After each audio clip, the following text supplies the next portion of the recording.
محترم بنائے۔ اب اس مہینے کی پہلی فضیلت کیا ہے، اس سے شروع کرتے ہیں۔ اس مہینے کی پہلی فضیلت اور جو اس کی اہمیت ہے وہ یہ ہے، سب سے پہلی فضیلت کہ اللہ نے اپنی ایک فرض عبادت حج کو اس مہینے میں فرض کیا۔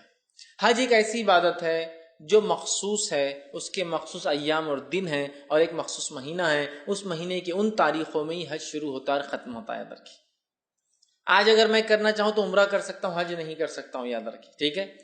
محرم اسی طرح جو ہے رمضان ہے، رمضان میں روزے فرض کیے، اس کی ایک تاریخ ہے شروعات، اس کی خاتمہ ہے، روزہ کب شروع ہوگا کب ختم ہوگا تمام تفصیلات بتا دی گئی۔ تو اسی طرح جیسے اللہ نے رمضان کو فرض عبادت روزوں کے لیے چنا، اللہ رب العزت نے سب سے پہلی فضیلت ذوالحجہ کی ہے کہ اپنی ایک فرض عبادت حج کا اس میں انتخاب کیا کہ لوگ حج اس مہینے کے اندر کرے۔ تو ذوالحجہ اس مہینے کی پہلی فضیلت یہ ہے کہ اللہ نے حج کے اندر جو ہے حج کے لیے اس مہینے کا انتخاب کیا۔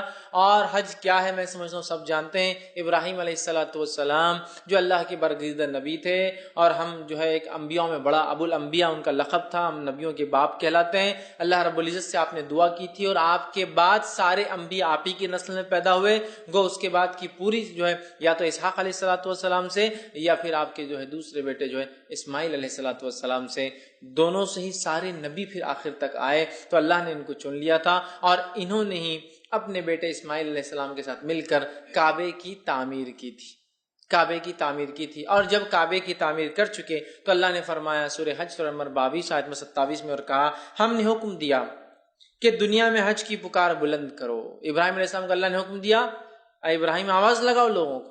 ابراہیم علیہ السلام نے کہا اللہ میں آواز تو لگاؤں گا، آئیں گا کون؟ مکہ آج سے 5-7 ہزار سال پہلے کی بات ہو رہی ہے، جو بے آباد ایک بستی ہے اور پہاڑی علاقہ ہے، وہاں کچھ اگتا بھی نہیں، نہ سبزی اگتی ہے، نہ پیڑ اگتے ہیں، نہ جھاڑ لگتے ہیں، کہ آواز دو۔ تو ابراہیم علیہ السلام کو تعجب ہوا کہ آواز تو دیں گے لیکن آئیں گا کون، سنیں گا کون؟ لیکن اللہ رب العزت نے کہا ابراہیم آواز دینا تمہارا کام ہے، پہنچانا یہ ہمارا کام ہے آواز۔ اور ابراہیم علیہ السلام نے آواز دی جو اللہ نے حکم دیا۔ ہم نے حکم دیا کہ دنیا میں حج کی پکار بلند کر دو، لوگ تمہاری طرف دوڑتے ہوئے چلے آئیں گے، لوگ تمہارے دوڑتے چلے آئیں گے۔ ان میں وہ لوگ ہوں گے جو پیدل چل کر آئیں گے، اور وہ بھی ہوں گے جو مختلف قسم کی سواریوں پر اپنے مقام سے نکل کر بیت اللہ کے حج کے لیے آئیں گے۔ ابراہیم علیہ السلام نے آواز دی، اور اسی آواز کا نتیجہ یہ ہے کہ تب سے لے کر آج تک جوق در جوق انسانیت ہزاروں سال سے ذی الحجہ کے مہینے میں ہر سال وہاں پہنچ جاتی ہے ابراہیم علیہ السلام کی آواز پر لبیک کہتے ہوئے، لبیک اللہم لبیک۔ تو ابراہیم علیہ السلام کو اللہ نے حکم دیا تھا آواز دو لوگوں کو، اور لوگ آ رہے ہیں جوق در جوق یہ آواز لگاتے ہوئے کہ اے اللہ جو ابراہیم کے ذریعے تو نے آواز لگوائی کہ تیرے گھر کا طواف ہو، حج ہو، تو لبیک اللہم لبیک، اے اللہ ہم حاضر ہے، اے اللہ ہم حاضر ہے، ہم پریزنٹ ہیں اس چیز کے لیے، ہم نے اس پکار کا جواب دیا اور ہم یہاں موجود ہے تیرے گھر کے حج کے لیے، طواف کے لیے، سعی کے لیے اور دیگر ارکان کے لیے۔